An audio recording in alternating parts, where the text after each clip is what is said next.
I think I didn't do anything wrong, just enjoyed a little attention that my husband never gives me. But at breakfast, our son asked if he should tell Dad about last night, and my whole world froze.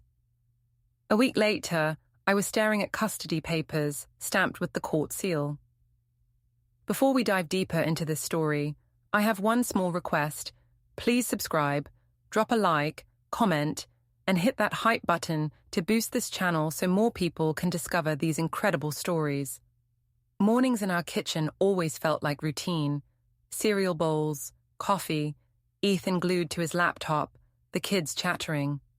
I told myself he was cold, more married to his job than to me. That's why I needed a little spark elsewhere. At the dental office, Mark would smile, ask about my day, and I felt alive again. When Ethan asked why I came home late, I said the phones crashed and I had to stay. He looked tired, nodded, and I thought, easy. My mother said I deserved more than a husband who stared at screens. She told me men like Ethan made women feel old too soon. I let her words soak in. Caleb, Ethan's brother, was harsher. He warned Ethan to keep an eye on me. I laughed about it later, saying Caleb was dramatic. I believed I was in control, smart enough to balance everything. The kids were too young to notice, I told myself, except Oliver wasn't.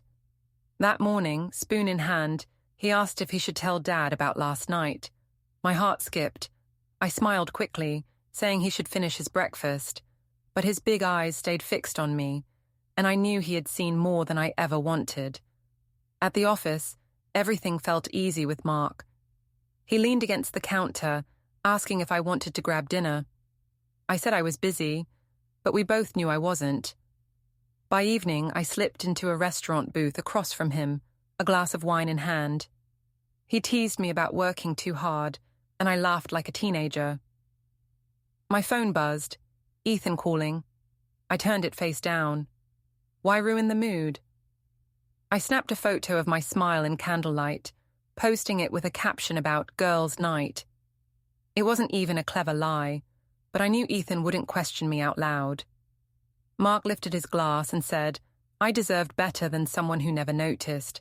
I didn't argue. The waitress glanced at us knowingly, and later, I spotted a neighbor watching from across the room. I waved too brightly, as if it proved I had nothing to hide.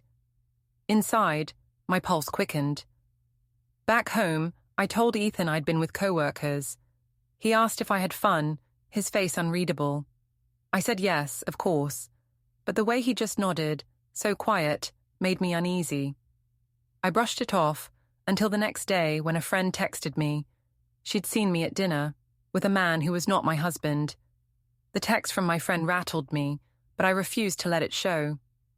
At home, Ethan sat at the table, silent as ever. I told him it was exhausting to be married to someone so suspicious. I said he made me feel like a prisoner for asking where I'd been. He only looked at me, no reaction. That made me furious. I accused him of trying to control me, of never letting me breathe. When family gathered that weekend, I made sure everyone heard my version first. I laughed about Ethan's paranoia, saying he thought I couldn't even have dinner without him acting jealous. My mother agreed, saying he was dull and I needed excitement.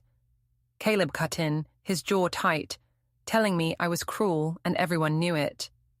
I brushed him off with a smirk, insisting he was overprotective of his brother. The kids were quieter than usual. Maya clung to Ethan, while Oliver whispered to me later, asking why Dad was sad all the time. I told him Dad just worked too much. Easy answer, no guilt. That night, while Ethan showered, I noticed papers on his desk, printouts of my phone bills, lists of calls. My stomach turned. He wasn't just sitting in silence. He was watching. At his parents' house, I tried to play the perfect victim.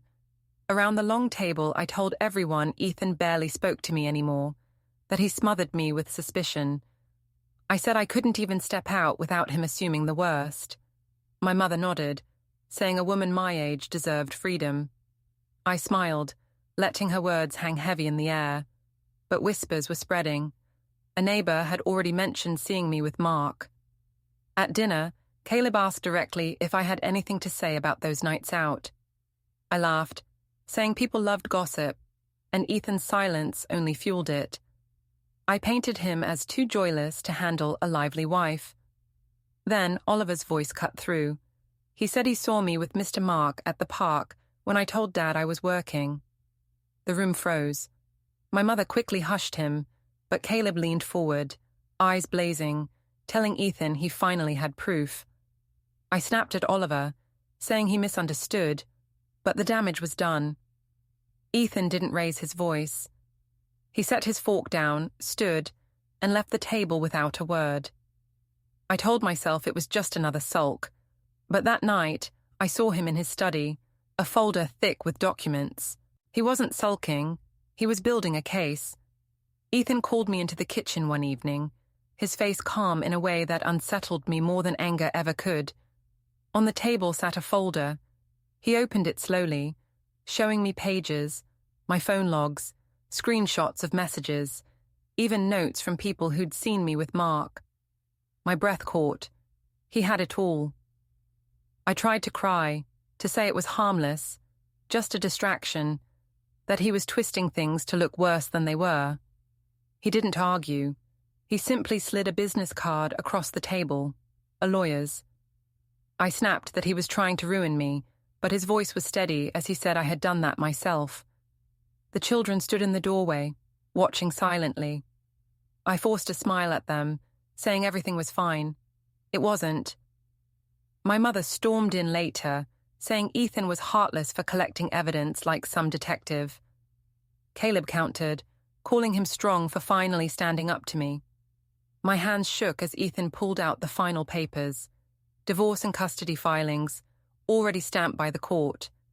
I shouted that he couldn't do this, but the seal on the page told me he already had. We met at a quiet cafe, the kind where no one would notice us.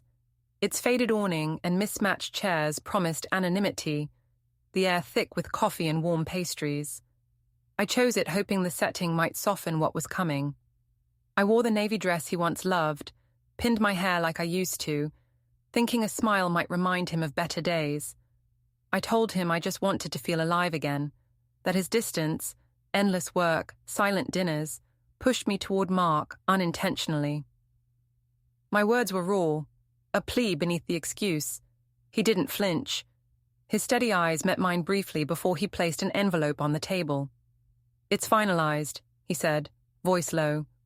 "Divorce terms, custody schedules, financial splits, our life reduced to ink." I stared at the envelope, chest tight.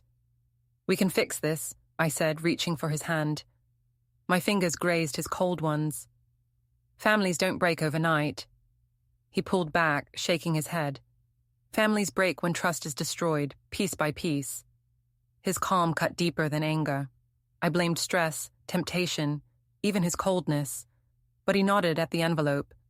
"Your choices filled those pages." The cafe hummed. Cups clinked, voices murmured. But I felt small, powerless. At home, I spread the papers out. My mother read them in silence, her quiet judgment. Caleb, my brother, called after talking to Ethan. "He did the right thing," he said, voice heavy. I wanted to scream it wasn't that simple, but words failed. I kept seeing Ethan stand to leave, Oliver waiting outside with Ethan's sister. As Ethan rose, Oliver's small hand slipped into his father's, full of trust. They walked out, leaving me with the envelope, its contents a map of my mistakes. The cafe's warmth was gone, replaced by the cold truth of what I'd lost, papers I couldn't undo, a family I couldn't reclaim.